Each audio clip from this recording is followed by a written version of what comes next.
Yo soy rebelde porque el mundo me ha hecho así. بالراحة شوية شوية لا باظ. Mais non, je vais pas aller ramener ça de la voiture. Qu'est-ce que tu veux? voilà. لا اليوتيوب بتاعي ده لازم يتمسح. بس أنا مش بحس إن أنا شبه أي حد. لا بص يعني أنا العربي بتاعي أصلا غير صعب. عيدها بقى وأنت نسم علينا الهوى من مفرق الوادي.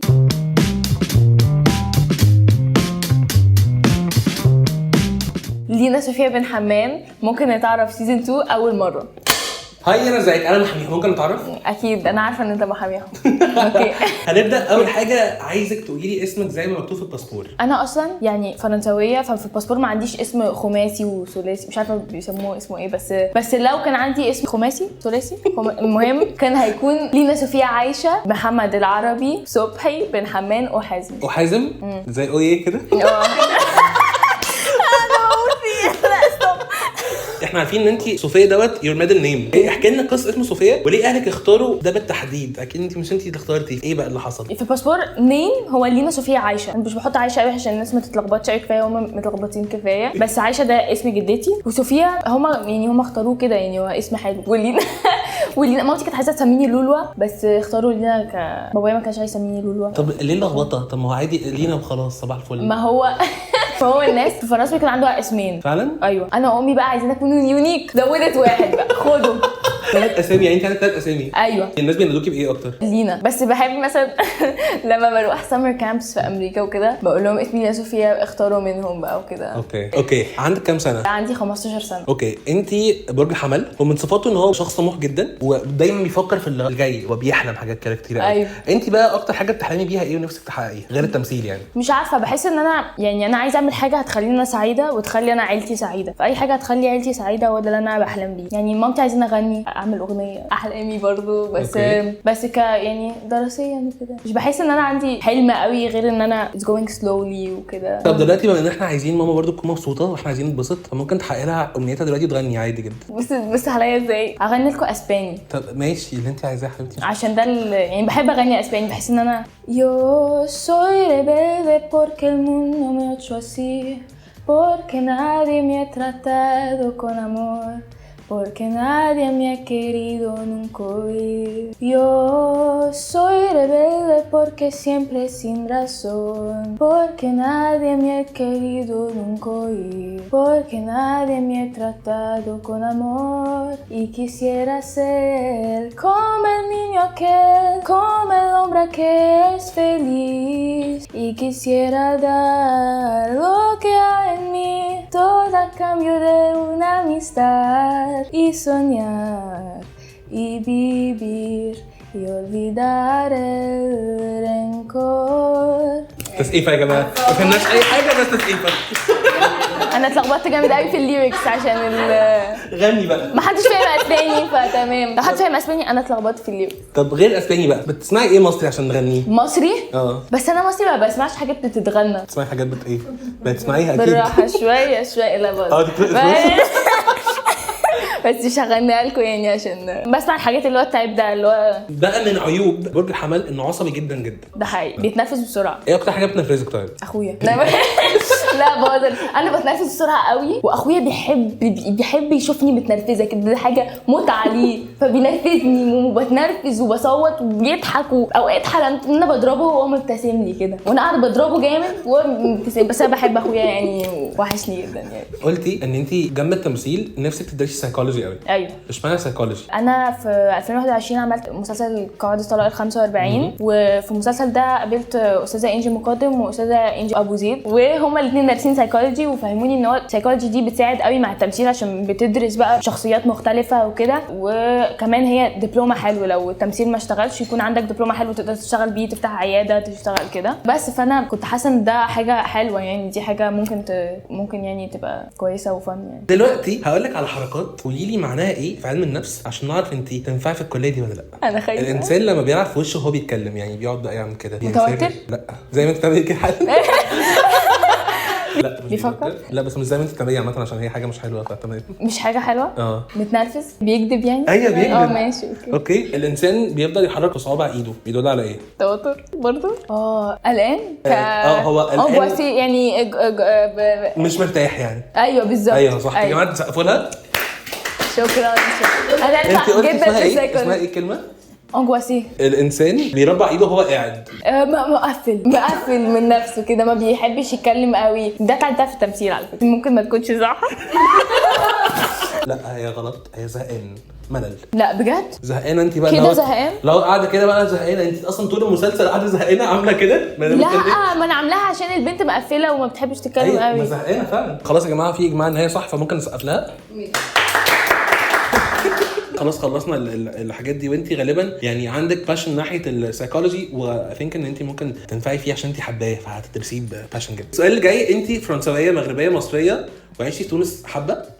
اوكي ايه الحكايه بقى وايه السر ورا كل البلاد دي؟ انتي عامله كده كومبو فاحكي لنا ايه اللي بيحصل. انا عايشه في تونس، ده كان عشان شغل بابايا. عشت 3 سنين ونص. تونس دي كانت يعني كنت صغيره يعني ممكن من وانا عندي 2 سنين مثلا ل5 6 كده. تونس كانت عامله زي يعني لما بفتكرها كأنها حلم كده. يعني هي بلد صغيره جدا وكل الناس كانت صحابي كانت عايشين في نفس الشارع بتاعي. فاللي هو كل يوم نخرج بقى عارف مثلا دي ساكنه بعد بيتين كده نروح لها بقى ونروح نعوم معاها بقى. فتونس كان زي حلم حاجه جويس كده قوي. المغرب وفرنسا ومصر يعني بحس ان هم بيخلوني كالينا انا عشان هم بلاد دول 3 بلاد ارتستيك جدا. يعني المغرب فيها فن غير طبيعي في اللبس في التصوير. حتى عندهم هوليوود بيصور عندهم كتير وعندهم الاكل بيفننوا فيه يعني اللي هو للدرجه دي.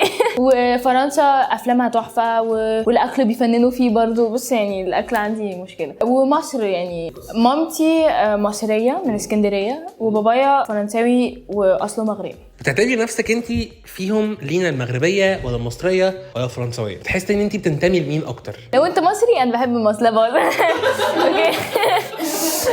لا بس لا بحس ان انا الثلاثه بحس ان انا منهم. يعني انا مثلا من 2 سنين كنت حاسه ان انا فرنساويه مصريه اكتر. ما كنتش بحس ان انا مغربيه قوي. حتى لو احنا كنا بنروح المغرب كتير نشوف عيلتي. بس انا عيلتي لما بيشوفوني ما بيكلمونيش مغربي، بيكلموني مصري عشان بيتفرجوا على افلام مصريه او بيكلموني فرنساوي. فانا حتى ما بكلمش مغربي كويس، ما بكلموش اصلا. مش عايزه اعمل اكني يعني بس بفهمه دلوقتي. بس لما رحت صورت فيلم ستوري هناك حسيت ان انا فعلا مغربيه. قعدت شهر هناك وتعرفت على الناس ويعني بقيت فخوره ان انا مغربيه. الناس هناك كرمه وطيبين جدا وكلهم بيشتغلوا مع بعض. يعني حاجه كده تفرح القلب كده. تعرفي تتكلمي فرنساوي كويس يعني؟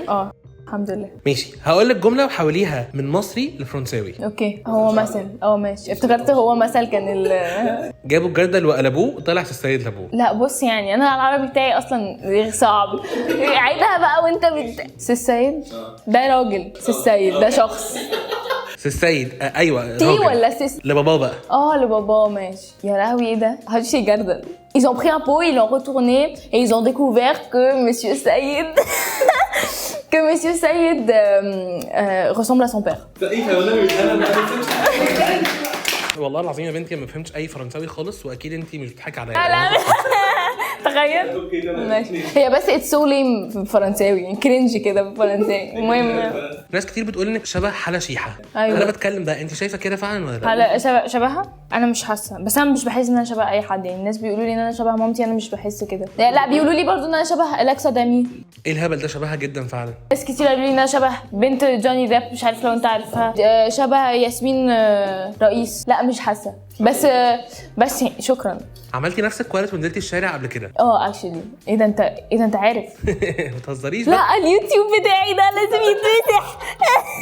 عايزين نسمع منك تفاصيل اليوم ده والناس كانوا بيتعاملوا معاكي ازاي. اليوم ده رحنا عند الجزار وانا كنت عايزه اعمل تشالنج كده على يوتيوب. اليوتيوب ده لازم يتمسح يتنسى. الفيديوهات كلها عندي خدي بالك. لا بس ده كان اوكورد جدا. بس المهم يعني رحنا عند الجزار وانا مش عايزه اتكلم عشان انا صوتي يعني باين ان انا بنت.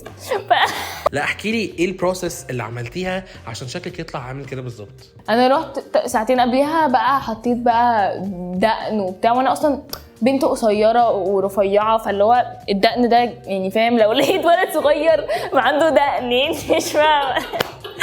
فحسيت ان ده عمل فرق كبير يعني. ولبست البونيه ولبست كابيوش هادوسي كابيوشن كابيوشون بتاع اخويا وبتاع وطقم بقى وجزمه وكده، ونزلت بقى وبتمشى كده والناس مش الناس مش يعني الناس ما كانوش فاهمين ايه الولد الصغير بدقن ده. والناس بيبصوا عليا وبتاع مش، وانا قلت بقى بيبصوا عليا عشان انا ولد موز وكده بقى، وستات بقى بيبصوا عليا وفرحانه من نفسي قوي. دخلت بقى عند الجزار وما كنتش عايزه اتكلم، مامتي هي اتكلمت، فهم برضو مستغربين يعني في دقن في دقن في الموضوع، بس دقن ما فيش تكستشر يعني، دقن سموث يعني انت فاهم، هو اسود بس.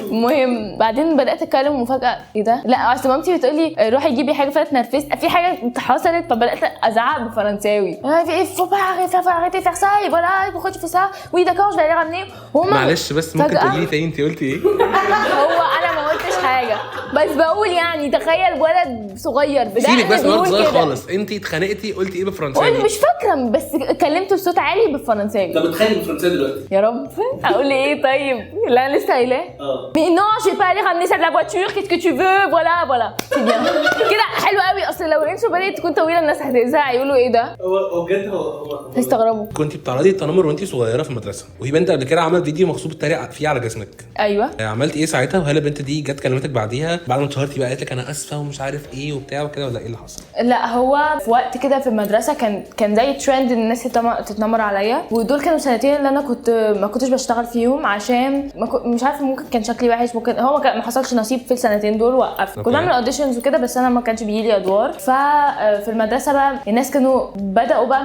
مش عارف يكبروا شويه فيريلايز البنت بتمثل، فبدا التنمر يبدا. بس الفيديو ده انا ما اكتشفتوش غير بعديها بسنه او سنتين، فانا ما قدرتش اعمل اي حاجه عليه يعني. أوكي. بس لما شفته كنت عامله اكني مش فارق في قالي بنت وريتها لي كده بس اكيد يعني الموضوع اثر معايا جامد قوي يعني. انا السنتين دول كنت برجع كل يوم من المدرسه اعيط، وكان يعني سنتين بشعه وما كنتش حاسه ان انا مختلفه عن اي حد عشان ما كانش التمثيل في حياتي، وانا كنت بحب التمثيل قوي. فمن غير التمثيل بحس ان ما فيش مش عارفه، بحس ان اصل التمثيل ده عامل زي الثيرابي بيعالجني نفسيا كده. فلما بيكونش موجود بحس ان بيجي ديبريشن كده شويه. غياب التمثيل بلس البولينج في المدرسه كان ضغط كان وحش قوي يعني. بس الحمد لله رجع التمثيل يعني. التمثيل رجع الحمد لله.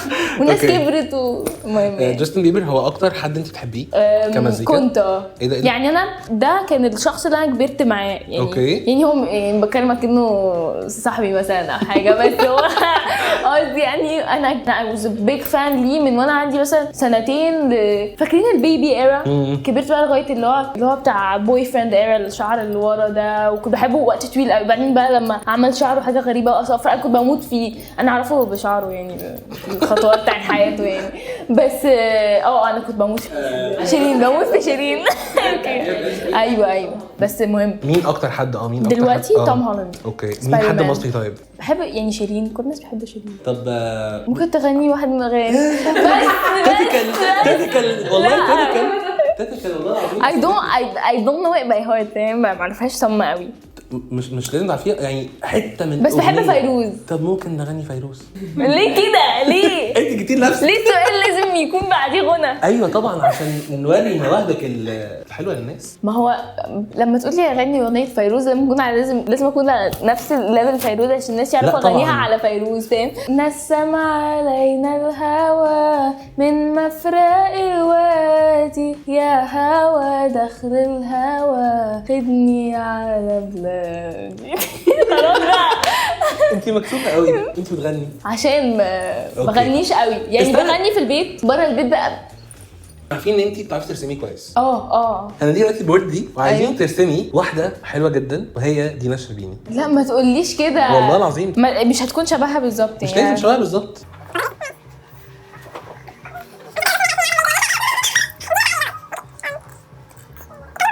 انت بترسمي بقالك قد ايه اصلا؟ من وانا صغيره كنت في هيبتا، كنت بشوف الناس اللي انا بحبها قوي في الكرول كاست، كنت بقعد ارسمهم. هو صحيح كان وحش قوي، انا كنت فاكراهم كحاجات حلوه كرسومات تحفه. ايوه ما انت صغيره اكيد كان رسومات تحفه بالنسبه لي يعني. دلوقتي برجع بقى على الاكونت بتاع كندا علوش وببص على هي عملت بوست، انا بجد I did her so bad بجد. يعني مش عارفه ازاي ما شتمتنيش مثلا يعني. أيوة يعني في عين هنا وعين هنا يعني. كنت طفله بريئه. بريئه. ما دلوقتي ما بقتش بريئه. لا ما انت طفله. لا برضه ما بقتش طفله. ايه شفتي؟ لا على فكره بجد مش هتعرفي تمسكي عليها حاجه. بجد انا مش عارفه انت ازاي بتعمل كده. طب بمناسبة دينا الشربيني، ايه بقى قصة فساتين ودينا الشربيني؟ اوكي، احنا في حلقة، في اخر حلقة في عندنا كده حاجة كده كلنا بنكون لابسين نفس اللبس، ناس كتير يعني في المسلسل. هي خدتنا بقى الناس الكتير دي ورحنا المول وراحت اشترت لنا كلنا فساتين على حسابها. ده في المسلسل؟ لا في الحقيقة اصلا خدتها المول على حسابها واشترت لنا فساتين وكانت طيبة جدا مع كل الناس. كمية الناس اللي عرفتها طبعا وكمية الناس اللي كانت تكلمها، والكاشير كانت بتقعد تكلمهم بجد، بتكلمهم اكنهم her best friend بجد. هي متواضعه بطريقه وكويسه قوي بطريقه، وهي يعني حتى اشتريت لنا جزم. انا عملتها يوم الحلقه لسه قدامنا طويله وريني بس. ماشي استنى. تحفه صح؟ دينا جدا.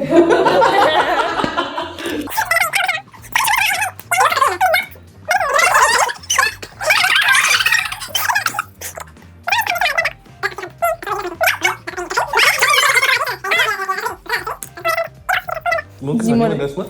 يا نهار اسود يا نهار اسود. ممكن توريهم الصوره؟ انتوا جاهزين؟ جاهزين. اوه جامده قوي. انا عارفه عمركم ما شفتوا كده، ده حتى بيكاسو ما وصلهاش. هنخش بقى على تاني فقره معانا، فقره كومنت. ومفروض هنا هقول لك على حاجات عندك على السوشيال ميديا بتاعتك تديني عليها كومنت، بس عايز اجابات سريعه. مبدئيا كده حاطه جنب اسمك سمكه على انستجرام، معناها ايه السمكه دي؟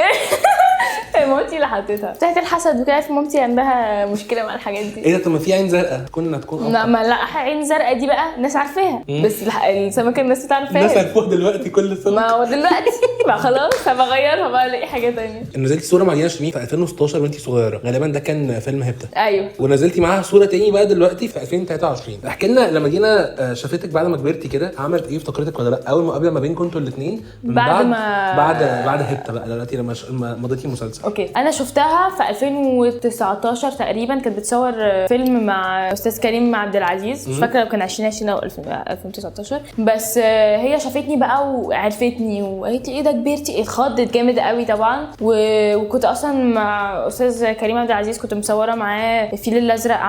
عملت سيكونس كده، بس هو اتشال عشان الافلام دي بتكون طويله قوي فكانوا عايزين يقصروه. اوكي. فهو كمان اتخض وكانوا فرحانين قوي يعني ان انا كبرت وكده. وبعدين بقى بعديها بقى 2022 لما جينا نعمل التيبل ريدنج بتاع كامل العدد، هي ما عرفتنيش اساسا. بس هي ما عرفتنيش، بس اول ما شافت مامتي عرفتني. يعني الناس بقوا بيعرفوني بمامتي يعني مش ايه ده. مامتي هي اللي مشهوره في المجال مش انا. بس فهي عرفت مامتي وعرفت. اوكي. نزلتي فيديو من سنتين وانتي بتعملي ماسكات لوشك. ايه ده؟ على يوتيوب اكيد. يا لهوي. لا ده كان فيه بيض وكل حاجه. قولي لنا الوصفه اللي كنتي بتحطيها في الفيديو ده كانت ايه؟ كان بيض البياض بتاع البيض. ايوه حطيته على وشي عشان هو بجد هو كويس بجد، بس هو ريحته تقرف بالظبط كده. بس البيض نفسه البياض بتاعه حلو قوي للشعر وللوش بجد. جربوا ولا غلط.